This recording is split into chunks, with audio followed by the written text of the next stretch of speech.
Hello दोस्तों। तो मैं आज आ गया हूँ आपके साथ एक बार फिर से एक नए वीडियो के साथ, जो कि आज का हमारा टॉपिक है इलेक्ट्रिसिटी क्लास 10 का 1 मार्क्स का सारा इंपॉर्टेंट क्वेश्चन जितना भी है वो सारा आज मैं डील करने वाला हूँ आप लोगों के साथ।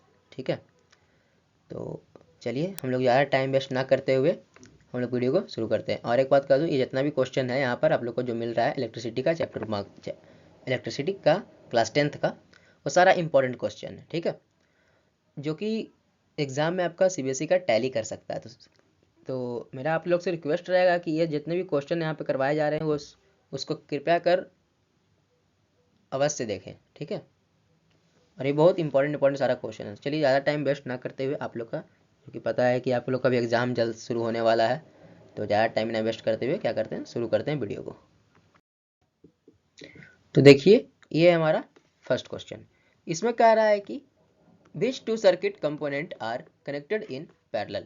कौन सा इसमें से दो सर्किट है जो कि पैरेलली कनेक्टेड है। ये जो डायग्राम बना हुआ है यहाँ पर, इसमें बताना है कि कौन सा इसमें सर्किट है जो कि पैरेलली यहाँ पे कनेक्ट है। ठीक है, तो देखिए यहाँ पर आपको ये क्या बैटरी लगा हुआ है, यहाँ पर क्या है वोल्ट मीटर लगा हुआ है। ये थोड़ा सा डायग्राम ब्लर हो गया है क्योंकि जूमिंग के कारण फोटो सही नहीं था, क्लियरली नहीं था, इसलिए मैंने वहाँ पे क्रॉप किया है ना थोड़ा, तो वहाँ पर से क्या हो गया, ये वीडियो थोड़ा फट गया है, फोटो सॉरी, वीडियो नहीं फोटो फट गया है। चलिए, ये भी आपका आ रहा है रजिस्टर यहाँ लगा हुआ है, यहाँ भी रजिस्टर लगा हुआ है। तो यहाँ पर कह रहा है कि ये जो डायग्राम बना हुआ है, तो इसमें जो दोनों रजिस्टर लगा हुआ है R1 है एक और ये R2 है। तो ये कैसे यहाँ पे है डायग्राम में। ठीक है, पैरेलली कौन कौन सा है, तो सिर्फ R1 है, तो सिर्फ R2 है, या R1 R2 दोनों है, या फिर R2 एंड भी है। तो देखिए यहाँ पे ये R1 और R2 दोनों है यहाँ पर क्या में है आपका यहाँ पे पैरेलल में है। तो यहाँ पे आपका ऑप्शन नंबर ए हो जाएगा। अब कैसे होगा थोड़ा देख लीजिए। ठीक है, तो आपका आंसर होगा ये ए। देखिए ये जैसे डायग्राम है, यहाँ पर क्या है, इस रजिस्टर को हम सिंपल डायग्राम बनाते हैं। ये वायर है, यहाँ पे रजिस्टर लगा हुआ है इसमें। ठीक है, थोड़ा गलत बन गया है, अच्छे से बनाते हैं। ये हो गया। ठीक है, इस वायर में लगा हुआ। अब ये देखिए वायर यहाँ से यहाँ गया, ये जो वायर है इसको मैंने सीधा बना दिया, स्ट्रेट बना दिया। अब इसमें क्या है, एक रजिस्टर लगा हुआ है ऐसे। ठीक है, ये हो गया। अब देखिए, अब इसमें क्या है, ये नीचे आया सीधा। ठीक है, और फिर ये नीचे क्या हुआ, यहाँ से आके दोनों ज्वाइंट कर गया। तो ये क्या में आपको दिख रहा है, ये तो आपको पैरेलल में ही दिख रहा है ना, तो ये क्या हो गया आपका पैरेलल में हो गया है। कैसा है, ये पैरेलल है। ठीक है, ये वाला हो गया जो कि इधर है, और ये इधर अलग वायर है कनेक्ट। यहाँ पर भी थोड़ा सा इसको क्लियरली बना देते हैं, ये कैसा बना हुआ है जो। ठीक है, ये देखिए यहाँ का रजिस्टर हो गया ये ऐसे। ठीक है, ये रजिस्टर हो गया। यहाँ से फिर ये नीचे से हल्का सा ये वायर है, फिर आके यहाँ पर बेंड हुआ है। तो ये जो है ना, ये पोर्शन, ये देखिए यहाँ पर रजिस्टर है, हल्का सा वायर आया, आके यहाँ पर ऐसे बेंड हुआ, ऐसे आके ज्वाइंट हुआ है। ठीक है, ये यहाँ से निकल के इधर आके ज्वाइंट हुआ है। तो ये क्या में है, पैरेलल में है। आपका यहाँ पे ऑप्शन नंबर 1 यहाँ पे करेक्ट है। तो चलिए हम लोग नेक्स्ट क्वेश्चन पे चलते हैं। तो देखिए ये हमारे पास क्वेश्चन नंबर 2, जिसमें कह रहा है कि ए मेटेलिक कंडक्टर, एक मेटल का कंडक्टर है जिसमें क्या है, लूजली बॉन्डेड इलेक्ट्रॉन है। ठीक है, जिसको हम लोग क्या कहते हैं, फ्री इलेक्ट्रॉन्स कहते हैं। ठीक है, तो मेटल का कंडक्टर है, या मेटल प्लेट भी बोल सकते हैं, जिसमें क्या है लूजली बॉन्डेड इलेक्ट्रॉन्स है सारा, बहुत सारा, जिसको हम लोग पूरा बोलते हैं फ्री इलेक्ट्रॉन कह सकते हैं कि फ्री इलेक्ट्रॉन वहाँ पे क्या है, मूव करता है। ठीक है, एक मेटेलिक कंडक्टर में। तो उस मेटेलिक कंडक्टर का नेचर कैसा है जो पूछ रहा है, मेटेलिक कंडक्टर का नेचर कैसा है, निगेटिवली चार्ज है या पॉजिटिवली चार्ज है या न्यूट्रल है, वो पूछ रहा है। तो कैसा होगा, यहाँ पे न्यूट्रल होगा आपका, यहाँ पे ऑप्शन नंबर सी आंसर हो जाएगा। अब कैसे, तो देखिए एक कंडक्टर है, तो कंडक्टर में क्या होता है ना, जैसे ये देखिए प्लेट है, मान के चलते हैं मेटल का। न्यूट्रल तभी होगा जब इसमें सेम अमाउंट में चार्ज होगा, पॉजिटिव है तो अगर दो पॉजिटिव है तो दो निगेटिव होगा, और जब ये सेम होगा तभी जाके यह क्या होगा, न्यूट्रल होगा। और यहाँ पे क्या कर रहा है कि इलेक्ट्रॉन है जो इसमें फ्रीली मूव कर रहा है। तो मूव कब करेगा फ्रीली, जब सेम नंबर में कटायन और सेम नंबर में अनायन होगा, यानी सेम नंबर में निगेटिव और सेम नंबर में पॉजिटिव चार्ज होगा, तभी जाके यहाँ पे इलेक्ट्रॉन क्या होगा, फ्रीली मूव करेगा। अगर कोई एक चार्ज ज़्यादा हो जाएगा, एक चार्ज कम हो जाएगा, तो ये फ्रीली यहाँ पे इलेक्ट्रॉन मूव नहीं कर सकता है। यहाँ फ्रीली मूव करने का मतलब है कि फ्री इलेक्ट्रॉन है यहाँ पे, तो यानी क्या हो गया, ये यहाँ पे न्यूट्रल मेटेलिक कंडक्टर है हमारा। ठीक है, तो यहाँ पे क्वेश्चन नंबर 2 हमारा कंप्लीट हो गया। चलते हैं हम लोग नेक्स्ट क्वेश्चन पे। देखिए ये है क्वेश्चन नंबर 3 हमारे पास। इसमें कह रहा है कि which of the following expression does not represent the electric power. कौन सा इसमें से एक्सप्रेशन है जो कि इलेक्ट्रिक पावर को रिप्रेजेंट नहीं करता है। जैसे कि हम लोग पावर इज इक्वल टू क्या जानते हैं, पावर इज इक्वल टू होता है work by time, work upon time. हम लोग पहले पढ़े हैं वर्क इज इक्वल टू क्या होता है हमारा, V इंटू क्यू होता है ना। तो हम लोग यहाँ पे लिख सकते हैं वी क्यू, तो यहाँ पे वर्ग की जगह पे लिख देते हैं क्या, P is equal to V Q by T, ये लिख सकते हैं, है ना। देखिए यहाँ पर जैसे, और हम लोग क्या जानते हैं, Q is equal to I T, ठीक है। तो यहाँ पर क्या I के बराबर हम लोग लिख सकते हैं Q बाई टी, तो Q बाई टी को हम लिख सकते हैं P is equal to V I. हमसे यहाँ पर एक फॉर्मूला निकल गया, देखिए P बराबर वी आई। तो आप पूछ रहा है कि कौन सा पावर का एक्सप्रेशन नहीं है, हमें वो बताना है। तो वी आई तो है हमारा, तो वी आई यहाँ पर ऑप्शन ये नहीं होगा। अब देखिए हम लोग जैसा कि जानते हैं कि आई बराबर क्या होता है, वी बाई आर होता है। आई इक्वल टू हम लोग क्या जानते हैं, I equal to V by R होता है, हम लोग ने पढ़े हैं, ठीक है। तो हम लोग लिख सकते हैं P बराबर V into V by R, तो क्या हो जाएगा वी स्क्वायर बाई आर। तो देखिए यहाँ पर हमारा ऑप्शन नंबर सी भी क्या है, यहाँ पर से अब नहीं होगा P इक्वल टू, ठीक है, ये हो गया वी स्क्वायर बाई आर भी हमारा नहीं होगा। अब बचा हमारा क्या, एक बचा आई स्क्वायर बाई आर, एक बचा हमारा आई स्क्वायर आर, ठीक है।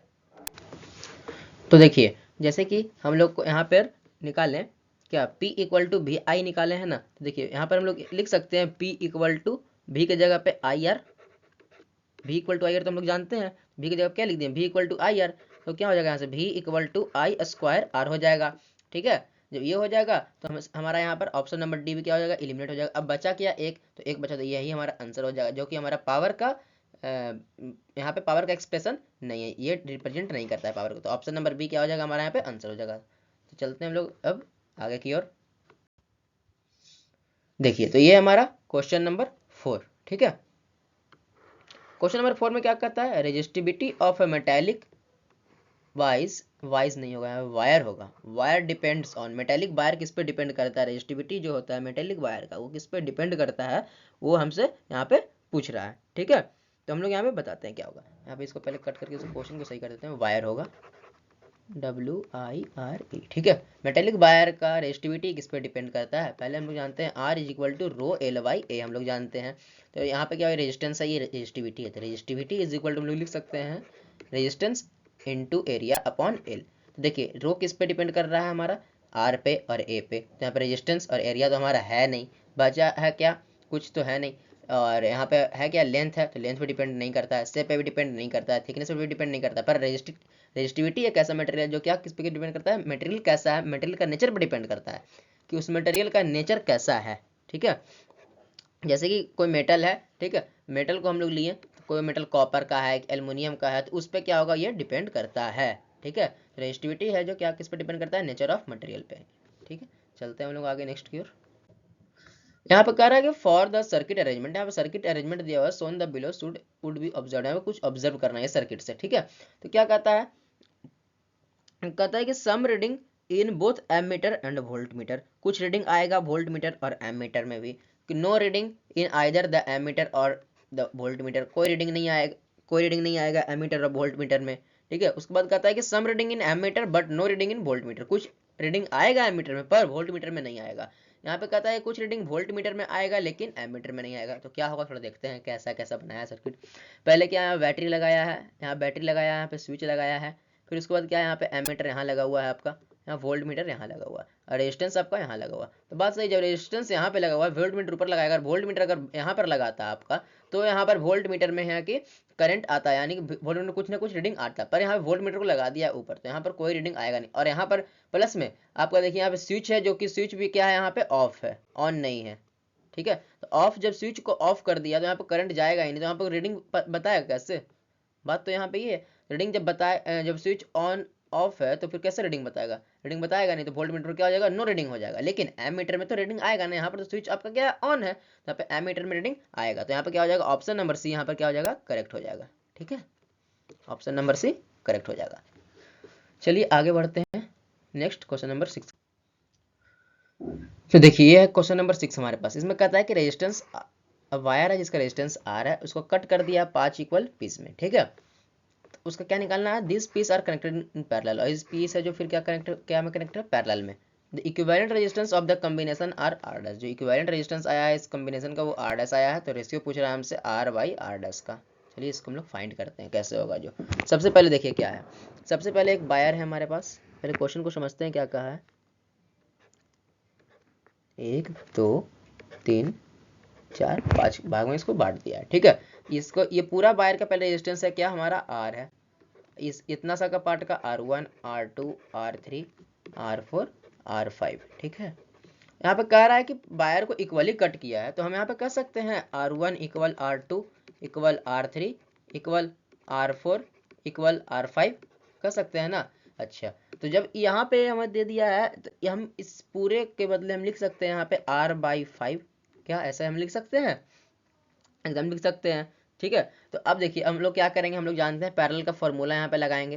पैरेलल का फॉर्मूला हम लोग क्या जानते हैं, 1/R1 plus 1/R2 plus 1/R3 plus 1/R4 plus 1/R5, ठीक है। ये लगा दिए इसमें फॉर्मूला।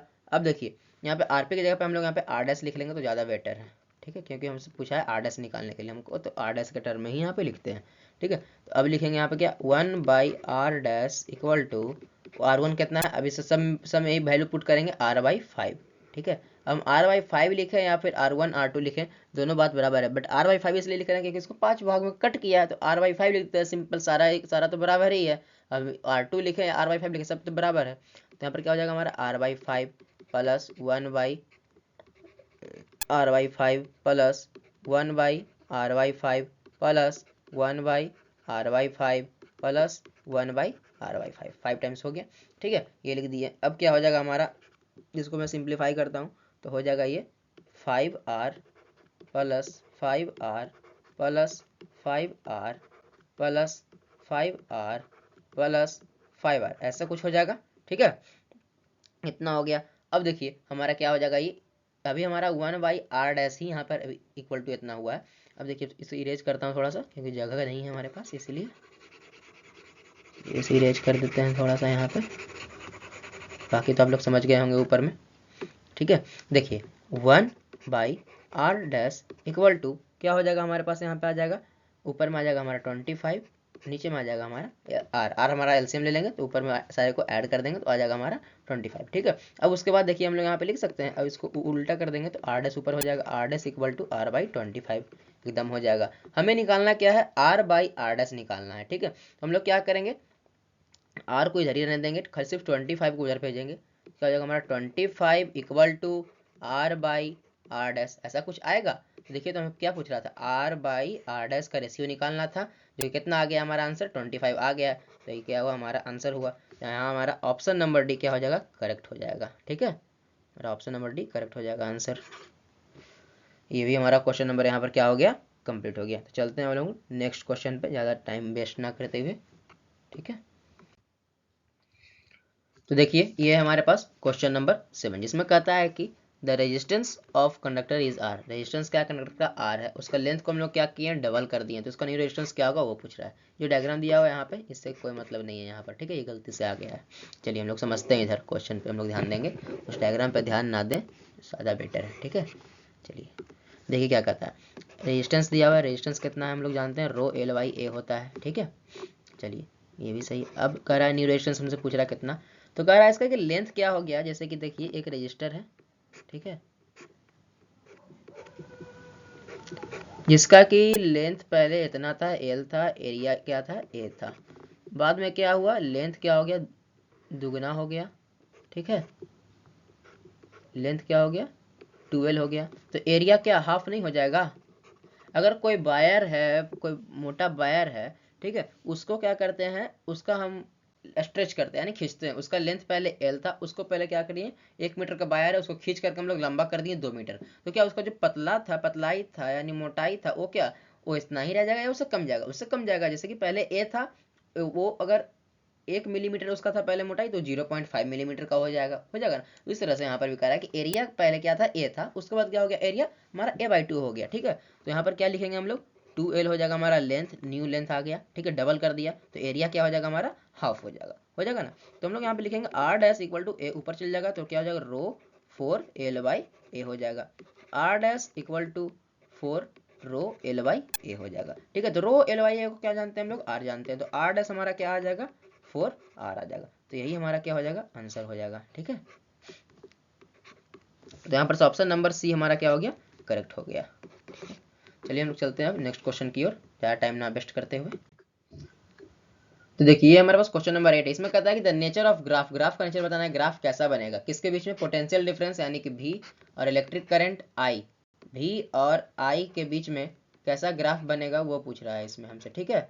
V और I यानी electric current flowing through a conductor, एक कंडक्टर है जिसके द्वारा क्या हो रहा है कि पोटेंशियल डिफरेंस V और इलेक्ट्रिक करंट I है, उसके बीच में हम लोग ग्राफ बताना है। तो उसका कैसा ग्राफ होता है, हम लोग तो उसमें उसको पढ़े भी हैं, तो उसमें क्या होता है स्ट्रेट लाइन का ग्राफ बनता है, ठीक है। ठीक है, इसमें कैसा कुछ ऐसा इस प्रकार का रहता है, ऐसे, ठीक है। ये हो गया। चलिए अब हम लोग क्या करते हैं, आगे की ओर बढ़ते हैं। तो देखिए ये क्वेश्चन नंबर 9 हमारे पास क्या कहता है कि एन इलेक्ट्रिक हीटर है जो कि 15,000 वाट का है, ठीक है। तो उसमें से कितना हीट प्रोड्यूस होगा वो पूछ रहा है पर हावर, ठीक है। तो हमको यहाँ पे दिया क्या है, पावर कितना दिया है, 1500 वाट दिया है, ठीक है। टाइम कितना दिया है हमारा, यहाँ पे 1 आवर दिया है, ठीक है। तो 1 आवर में क्या करेंगे हम लोग, इसको सीजीएस यूनिट में चेंज कर लेंगे। सीजीएस यूनिट में चेंज करेंगे तो क्या करेंगे, 60 × 60 हो जाएगा हमारा मिनट में, कितना हो जाएगा सॉरी मिनट में नहीं होगा, सेकंड में होगा, ठीक है। तो 1 hour is equal to 60 minute, और 60 मिनट क्या हो जाएगा, 1 मिनट इक्वल टू 60 सेकंड, 60 × 60 कर देंगे तो कितना हो जाएगा, 3600 सेकंड आ जाएगा, ठीक है। ये आ जाएगा। अब देखिए अब हम लोग जानते हैं फॉर्मूला, क्या जानते हैं, P बराबर W/T, work done by T। तो हम लोग क्या निकालना है, W निकालना है, तो P × T हो जाएगा। तो क्या हो जाएगा, W इक्वल टू P कितना दिया हुआ हमको, 1500 दिया हुआ है, 1500 दिया हुआ है, इंटू कर देंगे किससे, 3600 से। तो हमारा क्या आ जाएगा यहाँ पे, 54,000 किलो जूल आ जाएगा, आ जाएगा ना। तो इसको हम लोग क्या ऐसे करके लिख सकते हैं, 54,000,000 जूल ऐसे भी लिख सकते हैं, या फिर इसको हम लोग ऐसे भी लिख सकते हैं। और कैसे लिख सकते हैं जो देख लीजिए, कैसे लिखेंगे, 5.4 5.40 हाँ 5.4, एक मिनट थोड़ा सा गलती हो गया यहाँ पे, ये 1500 आएगा किलो जूल, 000 नहीं होगा, सॉरी यहाँ पर भी थोड़ा सा इसको कर देते हैं। देखिए 50 क्या हो जाएगा, 54 पे आ जाएगा, कितना जीरो आ जाएगा यहाँ पे, 54 पे 2 जीरो आ जाएगा, यहाँ पर भी हो जाएगा 1 2 और ये 3 हो जाएगा, किलो का जूल हो जाएगा, किलो का जीरो हो जाएगा, ठीक है। इसको थोड़ा बड़ा कर देते हैं,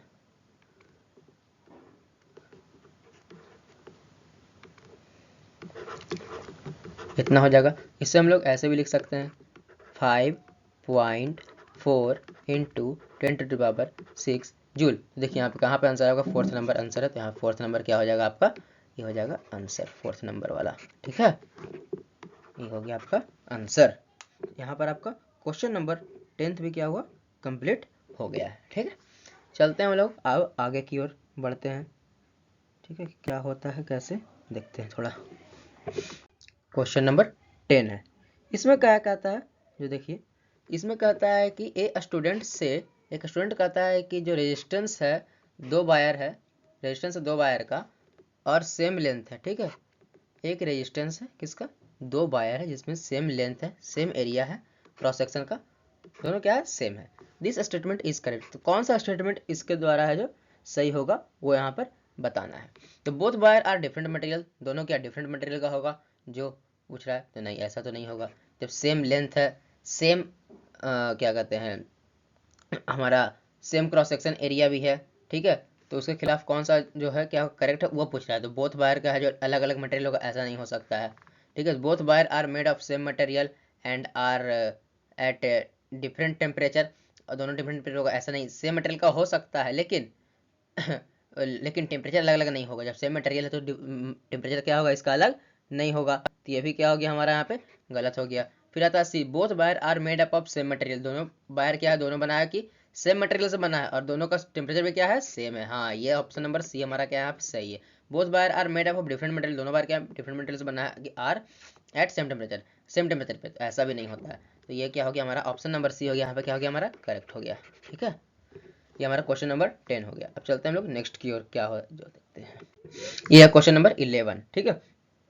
11 में क्या कहता है, जो देखिए कहता है कि इन एन एक्सपेरिमेंट, एक एक्सपेरिमेंट हुआ किसका, ओम्स लॉ का। तो स्टूडेंट को मिला एक ग्राफ मिला, ग्राफ डायग्राम मिला, ये जैसे ग्राफ है जो। The value of resistance of the resistor, तो इसमें वैल्यू क्या होगा, रेजिस्टेंस ऑफ रेजिस्टर का जो पूछ रहा है, ठीक है। तो देखिए कैसे इसमें निकलेगा जो हम लोग देखते हैं। तो इसमें क्या हम लोग यूज करेंगे, एक फॉर्मूला हम लोग यूज करते हैं, क्या, 100 R equal to 1 by slope equal to हम लोग क्या जानते हैं, V बाई आई जानते हैं, ठीक है। यहाँ पे हम लोग वोल्टेज कितना दिया हुआ है, वोल्टेज हम लोग को दिया हुआ है 1.0 है, ठीक है। और R कितना है हमारा 0.1। हम लोग क्या किए, फर्स्ट वाले को लिए, ठीक है। हम लोग फर्स्ट वाले को लेंगे तो यहाँ पे इसको लेना पड़ेगा, या फिर इसको लेंगे, या फिर इसको लेंगे। आंसर हमारा सबसे क्या आएगा, सेम ही आएगा। तो यहाँ पे क्या आया हमारा, 10 आया, यहाँ से यहाँ गया, यहाँ से यहाँ गया, तो क्या आया हमारा 10 ओम आया, ठीक है, 10 ओम आया। अब देखिए, अब इसमें क्या है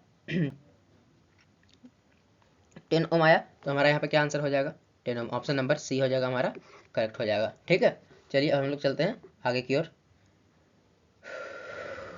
क्वेश्चन नंबर 12, ये हमारा क्वेश्चन नंबर 12। यहाँ पे क्या कहता है, work done to move 1 coulomb, जब वर्क डन होता है 1 कूलम चार्ज से from 1 point to another point, एक पॉइंट दूसरे पॉइंट पे चार्ज पे जाता है, तो वहाँ पे वर्क डन होता है 1 कूलम चार्ज का, ठीक है, और ना चार्ज कंडक्टर पे। तो हैविंग पोटेंशियल कितना है उसका, 10 वोल्ट दिया है, ठीक है। इसमें वर्क डन निकालना है, 1 कूलम चार्ज दिया हुआ है, Q इज इक्वल टू दिया हुआ है 1 कूलम, ठीक है। पोटेंशियल दिया हुआ है V यानी दिया हुआ है हमारा 10 वोल्ट। हम लोग को क्या निकालना है, यहाँ पे W हम लोग को निकालना है, ठीक है। तो हम लोग यहाँ पर क्या जानते हैं, हम लोग V equal to W by Q हम लोग जानते हैं, V equal to W by Q जानते हैं, ठीक है। W कितना हो जाएगा हमारा, W तो हम लोग को निकालना ही है, तो W इज इक्वल टू क्या हो जाएगा हमारा, V क्यू हो जाएगा, ठीक है। तो V कितना हमारा 10 है, और Q कितना है 1 है, तो क्या हो जाएगा हमारा 10 जूल हो जाएगा, हमारा आंसर हो जाएगा, ठीक है। तो हमारा यहाँ पे ऑप्शन नंबर बी क्या हो गया हमारा, करेक्ट हो गया।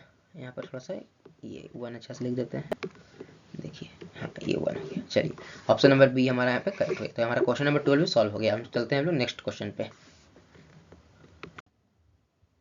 तो देखिए ये हमारे पास अब क्वेश्चन नंबर 13, जिसमें कह रहा है कि 3 रजिस्टर है जो नीचे फिगर में दिख रहा है जैसा कि आप लोग को, ठीक है। रेजिस्टेंस ऑफ कॉम्बिनेशन, इसका कॉम्बिनेशन का रेजिस्टेंस बताना है। तो ये क्या है सारा आपका 6 ओम है, ये भी 6 ओम है, ये भी 6 ओम है। तो यहाँ पर सबसे पहले ये दोनों क्या में है, ये दोनों पैरेलल में है, यहाँ पे ये दोनों, ठीक है। ये क्या है आपका, ये इससे मतलब इस कॉम्बिनेशन से और इस कॉम्बिनेशन से क्या है, ये सीरीज में है, ठीक है। ये दोनों का बताना है पूरा का कॉम्बिनेशन। तो देखिए पैरेलल पैरेलल पहले ऐड कर देंगे। लोग पैरेलल का फॉर्मूला जानते हैं, 1/RP is equal to 1/6 plus 1/6, ठीक है। तो 1/RP क्या हो जाएगा हमारा, यहाँ एलसीएम ले लेंगे, 6 पर में कितना हो जाएगा हमारा 2 आ जाएगा, हो जाएगा 3। तो RP कितना आ जाएगा, RP इक्वल टू 3 आ जाएगा, ठीक है। और देखिए अभी अब बचा हमारे पास क्या, ये रेजिस्टेंस है, रजिस्टर है, और ये हमारे पास आ गया एक, जिसमें से एक क्या है 6 ओम का है, एक 3 ओम का है, ठीक है। अब देखिए अब यहाँ पे क्या हो गया, अब दोनों सीरीज में हो गया। तो RS का फॉर्मूला लगा देंगे, RS इक्वल टू 6 प्लस 3 क्या हो जाता है हमारा 9 ओम। यहाँ पे हमारा क्या हो जाएगा 9 ओम आंसर आ जाएगा, ठीक है।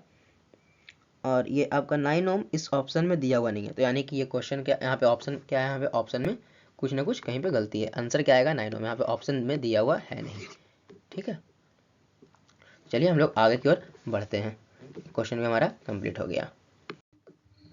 अब देखिए यहाँ पे क्वेश्चन नंबर 14 में क्या कहता है, नेम अ डिवाइस, डिवाइस का नाम बताना है जो कि हेल्प करता है मेंटेन करने में क्या, potential difference between across a conductor, conductor के बीच में पोटेंशियल डिफरेंस को मेंटेन कौन करता है, उस डिवाइस का नाम बताना। तो ऐसा कौन डिवाइस है, ऐसा एक ही डिवाइस है हमारे पास, बैटरी, BATTERY बैटरी, ठीक है। ये बैटरी क्या करता है कि मेंटेन करता है पोटेंशियल डिफरेंस को किसके बीच में, अक्रॉस कंडक्टर, कंडक्टर के बीच का, ठीक है। चलिए ये हमारा क्वेश्चन नंबर 14 में यहाँ पे कंप्लीट हो गया। आगे चलते हैं अब क्वेश्चन नंबर 15 में। देखिए क्या कहता है, क्वेश्चन नंबर 15 में कहता है कि what determine the rate at which energy delivered by a current, क्या कौन सा रेट है जो डिटरमाइन करेगा जिसपे कि एनर्जी क्या होता है डिलीवर करता है करंट को, ठीक है। तो क्या होगा, इलेक्ट्रिक पावर जो डिटरमाइन करता है, कौन करता है, इलेक्ट्रिक पावर, यानी इलेक्ट्रिक पावर बोल सकते हैं उसको, ठीक है, पावर। इलेक्ट्रिक पावर क्या करता है, डिटरमाइन करता है ऐसे रेट को कि जिसपे क्या होता है एनर्जी का डिलीवर होता है करंट के द्वारा, ठीक है। हमारा यहाँ पे क्वेश्चन नंबर 15 भी कंप्लीट हो गया।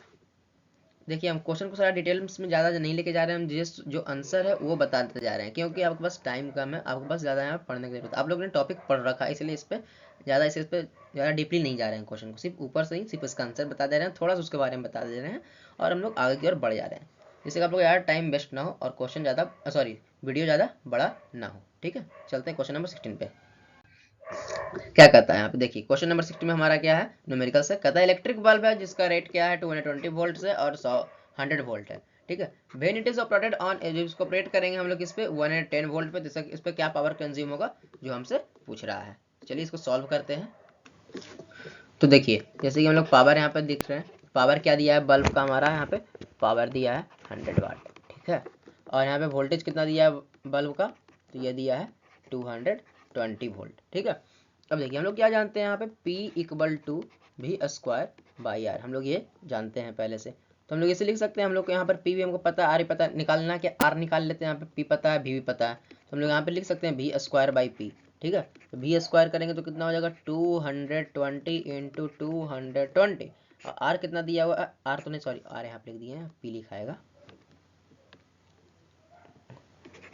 यहाँ पे क्या होगा P होगा, हमारा P पावर कितना दिया है 100 दिया है, तो 100 एक जीरो से एक जीरो दोनों क्या हो जाएगा, ये कैंसिल हो जाएगा। ठीक है, सिली मिस्टेक हो जा रहा है बार बार।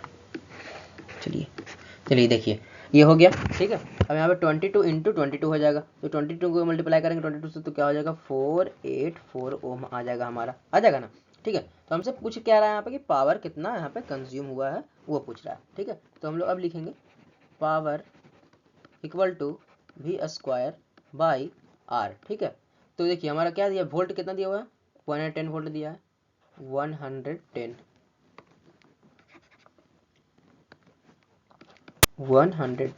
ठीक है, यहाँ पे कितना हो जाएगा इंटू 110 आ जाएगा। ठीक है, वाई 484। ठीक है, जब इसको आप लोग सॉल्व कीजिएगा तो हमारे पास क्या आ जाएगा 25 वाट आ जाएगा, हमारा आंसर आ जाएगा। ठीक है, तो यहाँ पर देखिए 25 वाट कहाँ है, डी ऑप्शन नंबर है, यहाँ पर से हमारा डी ऑप्शन नंबर क्या हो जाएगा आंसर हो जाएगा। ठीक है, हमारा यहाँ पर क्वेश्चन नंबर 16 भी क्या हुआ कंप्लीट हो गया। देखिए ये क्वेश्चन है हमारे पास, है ना, इस क्वेश्चन नंबर 17 इसमें कहता है कि वायर ऑफ रेजिस्टेंस आर, एक वायर है जो कि रेजिस्टेंस है आर।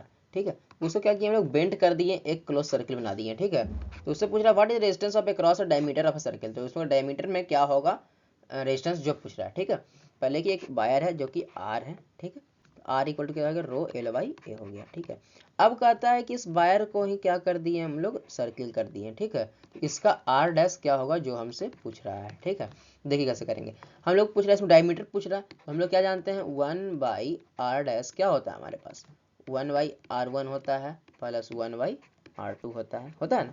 तो वहाँ पर हम लोग क्या करेंगे आर की जगह पे क्या लिखेंगे, हम लोग उसका रेडियस को लिखेंगे। ठीक है, तो डायमीटर कितना हो जाएगा हमारा आर है, पूरा एल है, तो डायमीटर क्या हो जाएगा लेंथ भी हमारा वही हो जाएगा, तो लेंथ जब हमारा आर है तो डायमीटर भी हमारा आर हो जाएगा, तो हम लोग इसको रेडियस से निकालेंगे।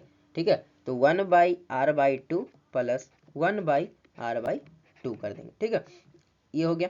अब देखिए यहाँ पर क्या करेंगे, इसको सॉल्व करेंगे तो क्या आ जाएगा हमारा 1 by R dash equal to 2 ऊपर चला जाएगा, तो 2 by R plus 2 by R हो जाएगा। ठीक है, तो क्या हो जाएगा हमारा 4 बाई आर आ जाएगा। ठीक है, तो हमारा आर डैश क्या आ जाएगा, यहाँ पे देखिए इस side R dash equal to R by 4 ये आ जाएगा ना। ठीक है, तो हमसे क्या पूछ रहा था यहाँ पर वही तो पूछ रहा था कि इसका क्या रेजिस्टेंस होगा अक्रॉस डायमीटर में, तो हमारा आर डैश आ गया है 4 बाई आर, तो ये हमारा क्या हो जाएगा आंसर हो जाएगा। ठीक है, तो हमारा यहाँ पर क्वेश्चन नंबर 17 भी कम्प्लीट हुआ। अब चलते हैं 18 की ओर, 18 में क्या कहता है। तो देखिए ये हमारे पास क्वेश्चन नंबर 18 है, जिसमें कह रहा है कि एक चार्ज है, ठीक है 6 कूलम का, जो कि घूम रहा है दो पॉइंट के बीच में, एक पॉइंट P है एक पॉइंट Q है। ठीक है, ये पॉइंट P है ये पॉइंट Q है। ठीक है, इसके बीच में एक चार्ज घूम रहा है। ठीक है, ये पॉइंट से लेके इस पॉइंट तक कौन सा चार्ज है 6 कूलम का चार्ज है, Q बराबर 6 कूलम दे दिया है। ठीक है, इस पॉइंट पे क्या है पोटेंशियल 10 वोल्ट है, इस पॉइंट पे पोटेंशियल क्या है इसका 5 वोल्ट है। तो यहाँ पे क्या निकालना है आप लोग को W निकालना है भाई, चलिए W निकाल दीजिए। ठीक है, तो इसमें क्या आपका फॉर्मूला लग जाएगा फाइनल माइनस इनिशियल हो जाएगा, तो देखिए W बराबर हम क्या जानते हैं Q भी जानते हैं, बट यहाँ पर क्या है भी, यहाँ पर क्या है आप लोग का चेंज हो रहा है बार बार भी, डेल्टा भी हो जाएगा V equal to Q into delta भी, तो डेल्टा भी बराबर हम लोग क्या जानते हैं V final minus V initial. जानते हैं, ठीक है। तो वही चीज़ यहाँ पुट कर देंगे, तो V W इक्वल टू क्या हो जाएगा, Q into V final minus V initial हो जाएगा, ठीक है। तो फाइनल और इनिशियल का तो कुछ दिया हुआ नहीं है, तो इसलिए हम लोग क्या कर लेंगे, जो बड़ा है उसको फाइनल मान लेंगे, जो छोटा है उसको इनिशियल मान लेंगे, ठीक है। 10 माइनस 5 कर देंगे, तो W इक्वल टू क्या हो जाएगा, Q कितना है हमारे पास, अब Q हमारे पास 6 है, ठीक है। तो V कितना है हमारे पास, एक 10 है, 10 माइनस 5 कर देंगे तो क्या हो जाएगा, तो 6 इंटू 5 हो जाएगा, तो कितना आ जाएगा हमारे पास 30 जूल हो जाएगा। तो हमारा आंसर क्या आ जाएगा, हमारा 30 जूल, यही हो जाएगा हमारे पास आंसर। हमारे पास क्वेश्चन नंबर 18 भी यहाँ पे कंप्लीट हो गया। हम लोग चलते हैं नेक्स्ट की ओर, ठीक है। नेक्स्ट क्या कहता है, name the physical quantity whose SI unit is joule coulomb, joule into coulomb बताना है, ठीक है। ऐसा फिजिकल क्वांटिटी का नाम बताना है जिसका क्या होता है कि एसआई यूनिट कूलम होता है। पोटेंशियल यानी कि क्या हो गया, वोल्ट, भी बराबर क्या होता है, डब्ल्यू इंटू क्यू। तो देखिए डब्ल्यू इंटू क्यू हो गया, पी वोल्टेज मतलब क्या हो गया, पोटेंशियल डिफरेंस हो गया आपका। डब्ल्यू मतलब क्या हो गया, जूल हो गया। क्यू मतलब क्या हो गया, चार्ज हो गया। तो आ गया ना, potential equal two joule into coulomb, यही यहाँ से ही तो आया है आपका, ठीक है। क्वेश्चन नंबर 19 में आपका हो गया कंप्लीट। क्वेश्चन नंबर 20 में क्या कहता है, why are copper wire used as connecting wire. Copper wire को हम लोग कनेक्टिंग वायर के जैसा क्यों इस्तेमाल करते हैं, ठीक है। तो क्यों इसलिए इस्तेमाल करते हैं क्योंकि रेजिस्टिविटी है जो कॉपर वायर का बहुत कम होता है, इसलिए रेजिस्टिविटी कहने का मतलब होता है रुकावट, जो रुकावट होता है ना कॉपर वायर का वो कम होता है, ठीक है। रुकावट कम होने के कारण क्या करते हैं हम लोग, कॉपर वायर को हम लोग यूज करते हैं कनेक्टिंग वायर में या फिर कर सकते हैं कंडक्टिंग वायर में, ठीक है। यही इसका आंसर है। क्वेश्चन नंबर 20 में हमारा हो गया यहाँ पे कंप्लीट। चलते हैं आगे की ओर। आगे है, कहता है कि अब वायर है जिसका रेजिस्टिविटी क्या है, पी नहीं है, रो है, ठीक है। रेजिस्टिविटी रो है, ठीक है। Is stretch to double, stretch कर दिए उसको डबल कर दिए। Its length is double its length, sorry.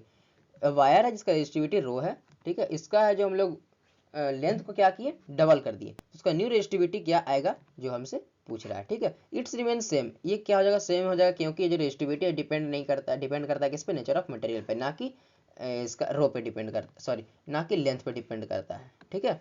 जैसे कि हम लोग यहाँ पे जानते हैं R R is directly proportional to, sorry R is equal to rho L by A. तो यहाँ पे रेजिस्टेंस अगर पूछता है तो रेजिस्टेंस डिपेंड करता है, डायरेक्टली प्रोपोर्शनल होता है किसका, एल का, और इनवर्सली प्रोपोर्शनल होता है ए का। बट हम लोग ऐसे भी करके निकालते हैं, rho is equal to R A by L and resistivity into area by L. मैंने पीछे ही बताया था कि यहाँ पे क्या होगा, यहाँ पे ना रेजिस्टिविटी पे डिपेंड करेगा, ना एरिया पे डिपेंड करेगा, ना लेंथ पे, ना साइज पे, ना शेप पे, किसी पे डिपेंड नहीं करता। सिर्फ किस पे करता है, रेजिस्टिविटी डिपेंड करता है किस पे, नेचर ऑफ मटेरियल पे, नेचर ऑफ मटेरियल, या बोले तो इसको टेम्परेचर पे भी डिपेंड करता है कि क्या टेम्परेचर है, ठीक है।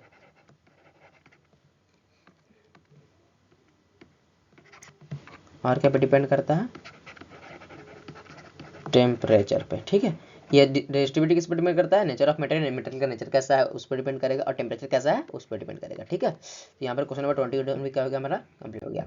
अब आते हैं 22 पे, क्या कहता है जो, what is the resistance of connecting wire. Resistance क्या होगा कनेक्टिंग वायर का, जो पूछ रहा है कनेक्टिंग या फिर बोले तो कंडक्टिंग वायर का। तो resistance of conducting wire which is made of good conductor, जो कि मेड अच्छा कंडक्टर का बना होता है, इसलिए क्या होगा, नेग्लिजिबल होगा। जैसे कॉपर का ही बात किया था पिछले क्वेश्चन में, उसमें क्या था, उसको कॉपर क्यों लिया था कनेक्टिंग वायर, क्योंकि उसका रेजिस्टिविटी लो था। वही चीज़ यहाँ भी है, उसको रेजिस्टिविटी है जो क्या रेजिस्टिविटी होगा कनेक्टिंग वायर का जो वो पूछ रहा है, तो फिर नेग्लिजिबल होगा, यहाँ एकदम कम के बराबर होगा। जब रेजिस्टिविटी रहेगा, रुकावट रहेगा, तो कैसे वहाँ पे कंडक्टर, वहाँ पे इलेक्ट्रिसिटी कैसे कंडक्ट होगा, इलेक्ट्रिसिटी कंडक्ट तो नहीं हो पाएगा। लेकिन वह रेजिस्टिविटी अगर नेग्लिजिबल रहेगा या फिर लो रहेगा तो क्या होगा, वहाँ पर आपका इलेक्ट्रिसिटी है जो अच्छे से कंडक्ट होगा, ठीक है। ये क्वेश्चन भी हमारा कंप्लीट हुआ। क्वेश्चन नंबर 23 क्या कहता है जो देखिए, what is the resistance of an ammeter. Ammeter का क्या होगा रेजिस्टेंस जो पूछ रहा है, ठीक है। तो देखिए resistance of an ammeter is very small and ideal ammeter for is value is 0। जो एमीटर होता है रेजिस्टेंस का, हम लोग का क्या होता है वो बहुत छोटा होता है। हम लोग रेजिस्टेंस का यूज किस लिए करते हैं कि बहुत छोटा छोटा जो रेजिस्टेंस होता है, रुकावट होता है, उसको हम लोग मापने के लिए, मेजर करने के लिए क्या यूज करते हैं, एमीटर यूज करते हैं। लेकिन हम बात करते हैं आइडियल एमीटर का, तो आइडियल एमीटर में अगर रेजिस्टेंस नापेंगे तो क्या हमारा वैल्यू मिलेगा, हमारा वैल्यू मिलेगा 0, ठीक है। ये क्वेश्चन भी हमारा होगा कंप्लीट। चलते हैं क्वेश्चन 24 पे। ये क्या करता है, what is resistance of voltmeter. Voltmeter का रेजिस्टेंस क्या होगा जो पूछ रहा है। The internal resistance of an ideal voltmeter is infinity. जो इंटरनल रेजिस्टेंस होगा वोल्टमीटर का क्या होगा, इन्फिनिटी होगा। और जो इंटरनल रेजिस्टेंस होता है, ठीक है, ऑफ एन आइडियल एमीटर वो क्या होगा, 0 हो जाएगा। एमीटर का अगर बात करते हैं आइडियल एमीटर का, तो उसको क्या होगा, 0 होगा। और वोल्टमीटर में बात करते हैं तो आइडियल वोल्टमीटर में बात करते हैं तो उसमें क्या होगा, इन्फिनिटी जाएगा। यानी कि आइडियल वोल्टमीटर में क्या होगा, सॉरी आइडियल वोल्टमीटर में क्या होगा हमारा, यहाँ पे होगा इन्फिनिटी, और आइडियल एमीटर में क्या होगा हमारा जाएगा ये 0 हो जाएगा। ठीक है, ये हो गया हमारा। ठीक है, चलते हैं हम लोग नेक्स्ट आगे की ओर। तो देखिए यहीं तक हमारा ये क्वेश्चन था 24। तो हमारा यहाँ पे ये इलेक्ट्रिसिटी का 1 मार्क्स क्वेश्चन जितना भी था मैंने सारा कंप्लीट करवा दिया है। जितना भी इंपॉर्टेंट क्वेश्चन था जो सीबीएसई में आने लायक क्वेश्चन है, जितना भी यहाँ पे गेसिंग क्वेश्चन हो रहा है आप लोग का, ये जरूर आएगा सीबीएसई में, वो सारा आज कंप्लीट हो गया 1 मार्क्स का। तो प्लीज़ वेट कीजिएगा क्वेश्चन 2 मार्क्स के लिए, 3 मार्क्स के लिए, इसके लिए और सीरीज भी आएगा आपका, टेंशन नहीं लीजिए। एग्जाम्स के पहले सारा हो जाएगा आप लोग का, टेंशन मत लीजिए।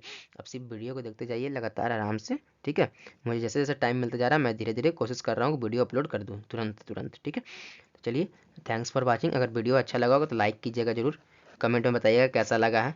ठीक है, दोस्तों के पास शेयर कीजिएगा, जितना शेयर कीजिएगा उतना आपको ही फ़ायदा होगा, क्योंकि ज्ञान बांटने से ही बढ़ता है।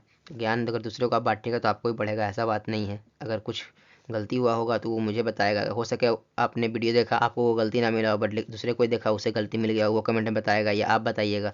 तो ये चीज़ इसलिए भी शेयर करना भी ज़रूरी होता है वीडियो को। ठीक है, सब्सक्राइब भी कीजिएगा अगर वीडियो अच्छा लगा है तो, और वीडियो आने का उसका नोटिफिकेशन मिल जाएगा, बेल आइकन को अगर प्रेस कर लीजिएगा तो। ठीक है, सब्सक्राइब भी कीजिएगा चैनल को। चलिए हम लोग मिलते हैं अब आपसे नेक्स्ट वीडियो में, तो तब तक के लिए टाटा बाय बाय।